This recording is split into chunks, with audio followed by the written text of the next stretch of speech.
I'm excited to be here, and I'm excited that some of you came back. Yeah, I know I made fun of you a little bit yesterday, so it's good that you have sense of humor, right? Okay, listen, I'm excited you're here because you know my favorite thing to do is to brag about my Jesus. And it's one thing to talk to him about how awesome he is, but isn't it more fun to tell other people about the one that you love? Because you want them to know him, right? So I am going to do that today, if you will allow me a little bit, you know? Listen, when I met him, I told you yesterday a little bit, right? That there's something so different about him. There's something unlike any other teacher, Rabbi, that I knew. The way that he listened and loved people, it started to change me. Just from spending one night with him, with Andrew, right? And when we went back to Galilee, I just want everybody to know. And I want everybody to meet him. You know what I mean? And it's true for me today. I can stand here and tell you about him, but when you get to meet him, this is what you gotta live for, you know? And so we went back and we told people, but life keeps going, and you know, you gotta keep getting back to what you're doing before. And so what did I tell you yesterday? What was my occupation? Little bit of a hint, huh? Yeah, except we don't use this thing, you know? You guys invented that. You know what we use? We use the net, huh? Right? We use the net on the Sea of Galilee, right? We go at night to fish, not during the day. You guys in your crazy early morning, sleep in the morning, okay? You fish at night, okay? And so I remember we had spent the whole night fishing, okay? And we were back in and on the shore. It's a little bit rocky, not sandy beach. You have to have the right picture, Sea of Galilee, okay? And when you picture sea, don't picture like where you can't see the other side. No, you've got to come and visit me, okay? Sea of Galilee, if you're in good shape, huh? You can hike around in a whole day, okay? And the mountain range around it. So we are there in the morning, a little bit rocky on the shore, and we've got our nets, and we'll clean them, okay? You do your job right. You do your chores right for your parents? Yeah, do they? Okay, good, all right, yeah. You got to do these things right. So we're cleaning our nets, and we're ready to go home, right? You know, right? Long day. Long night.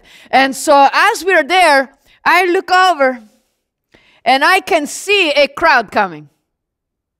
Now listen, do you know who started to attract the crowd? Who? Say his name. Jesus. Say it one more time. Jesus. Love him. He is coming, and I knew it was him, and this crowd around him, and talk about distraction, you know? So I'm trying to clean, you know, and James is doing the same because he hasn't had the opportunity to sit with him yet, eh? And so we're watching like this, and as he gets closer, you gotta know this. Peter and Andrew, they're further down the shore, so they're closer to him. You know what I mean? And so I'm watching, and as he got close to Peter and Andrew, he stopped. And listen, if you're by the shore, you know how things echo a little bit? We're not talking crashing waves like your ocean, very, very loud. No. Sea of Galilee. It's still early morning, right? And so it just comes in quietly. I can hear. And I saw Jesus look at Peter and Andrew. And he said these words, "Come, follow me." Now, if you were here with us last time when I shared, what is he inviting them to do? To be his disciple. Come now, listen to me. It's one thing for a normal teacher, rabbi, to say, "Come follow me." This is no ordinary teacher, right? This is the Messiah. The Son of God declared from heaven when he was baptized, right? John the Baptist told me this. And he's inviting them to be his disciples, to walk so closely with him, to become like him. Hello. I'm telling you honestly, a little bit in my heart, I'm like, I want to too. And I saw Peter. Peter's so emotional. You know, if you got, I love you so much. He does not just put down in it. He's like, cast them away. I'm coming, Lord, you know. I'm like, that's my boy, right? And so Peter's the oldest, you know, and so of course, you know, if anyone's going to be invited, it will be him. And so they start coming now close to us. Oh, okay. And I'm kind of like, I want to, like, you know, I just want to be like, remember me? But there's so many people around him, and he is in a conversation with somebody on that side as he's drawing closer to me. And listen, if I know anything about him this much in my journey with him, I know that he's not listening just to pretend. You know what I mean? He's really listening to them. So I don't want to interrupt, you know. And so he's coming like this. He's having the conversation like this. He is going right by me, guys. And my heart, I think, oh. And then he stopped. He said, excuse me. And he turned around. And he looked at me. Grin on his face. And he said, John, come, follow me. Okay! Now I understand why Peter was so emotional, you know what I mean? I put the nets down, he called James as well, and we started to follow him. The Messiah, the Son of God, you know what I mean? My father's still in the boat. I did look back, and he's like, get going, you know what I mean? Go, boy, you know? So we started to follow him, but I gotta tell you, where do you think that the Messiah would take his disciples first? Well, tell me something that you might do with the Messiah. What do you think? Come on. You have no idea. Well, I'm expecting, you know, we are going to go to a synagogue. This is where the teachers spend their time, you know, and proclaim your truth, and your disciples sit at your feet and respectfully listen, you know what I mean? And you wait and see everybody else. Yes, I'm his disciple, you know. Not this one. Do you know where he takes us first? He says, okay, guys, here's where we're going. A wedding. Excuse me? He says, yeah, my cousin's getting married. We gotta go to Cana, okay? So come on, Mama said that you're welcome too. What? You're taking us to your family wedding? This is so strange. And it was. I mean, when we get there, he's not. You remember I tell you that normally the teachers, right? Respectable. Yes, respectable, right? We walk into this gathering, and do you know who ran up to him? His nieces and his nephews. His brother is there. He's got 4 brothers. He's got sisters. His family is there together. And his nieces and his nephews, as soon as they saw him, they are running up to him. And he does not go, stay away, you know? They are coming, the littlest 2. One looked on this arm, and this leg, and one looked on this leg. And he's like, oh, come on, guys, let's go. You know, I got to go say hello to my mother. And his mother, I love Mary. She's a little Jewish lady, you know what I mean? And she come up to him. She had not seen him for some while, and first thing she says to her son, you need to eat. You're not eating enough, you know? And she gave him a big hug, and Jesus would wrap his arms around his mother and lift her up like this, you know, and she'd go, put me down, you know? But she loved it, you know?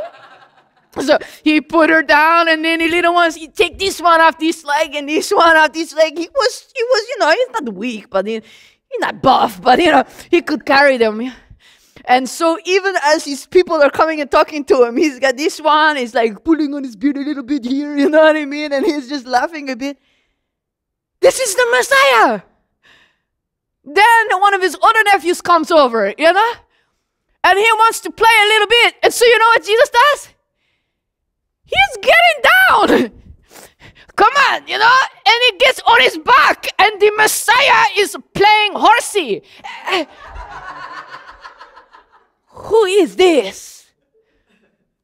And you can see some people there, you know, who have begun to hear who he is, oh, they do not condone this type of action. This is not appropriate for a rabbi. Maybe for an uncle, but not for a rabbi. But Jesus, I stand back and I'm watching these interactions. I'm watching people's reaction to him. And I'm wondering, because he knows, he doesn't care. He was the most authentic person you will ever meet, through and through. No performing, nothing fake. This is who I am. And he loved children. And he loved his family fiercely. Do you know, even though his brothers, do you know that they did not even believe who he said he was? Lived in the same home as him until he's 30 years old, and they still do not even believe in him. But listen, did it change his love for them? No. He loved them fiercely. And then this is one thing to see, I'm overwhelmed with him, even at this. But in the middle of the wedding not for us is not just 4 hours, you know what I mean? Or you have this and then you guys have a dance sometime, or, the big meal. No, our weddings go on for days sometimes, okay? And one thing that happened was, maybe you heard about this from the book a little bit. Does anyone know what happened during the wedding? Oh, yes, they did. They ran out of wine. And here is who informs Jesus of it. Mary comes up to Jesus and says, the wine has run out. And she says it to her boy like, And Jesus looked at his mother, and I'm standing watching, and he says, woman, what does this have to do with me? My hour has not yet come. I say that so profoundly, I had no clue what that meant. Okay, but, do you know? She does not, this is how Mary reacts. She does not go, oh, silly me, okay. Oh, I'm so sorry, I should not have done that. No, she knows who her son is. And she was the one that informed us, Nathan and Philip and Peter and Andrew. She is the one that told us about the angel. I mean, you're at a wedding, you're sitting, you're talking, you know what I mean? And she tells us about her story. Do you know what the angel told her? Who her son was going to be? Does anybody know? Yeah, the angel said that he was going to be king. And she told us not just any king, a king that follows in the line of his father David, greatest king of Israel. And that he was going to rule over the house of Jacob. That's all of God's people, Israel. And Mary says, listen to this, of his kingdom there will be no what? No end. And now, I thought it was amazing to be chosen to be one of his disciples beforehand. But now I'm like, oh yeah, baby. He's going to be the greatest king of all our people, and I am one of his disciples. And my heart is starting to pound at this wedding as she's telling us these things, and like, wow, And so when he said to his mother, woman, what does this have to do with me? My hour is not yet come. She doesn't even flinch. She just smiled a little bit, turned to the servants and said, do whatever he tells you to. And I'm thinking, that's appropriate. They're servants, And then you know what he said? He said to them, take these jars. These were the jars of the purification, okay? We are very traditional people. We keep the law of Moses, and one of the things was you have different things to be pure, to be clean. And so these jars are there, and they hold like 20, 30 gallons of water, and you are to come in, purify yourself first before you enter, okay? Especially before you eat and things like this.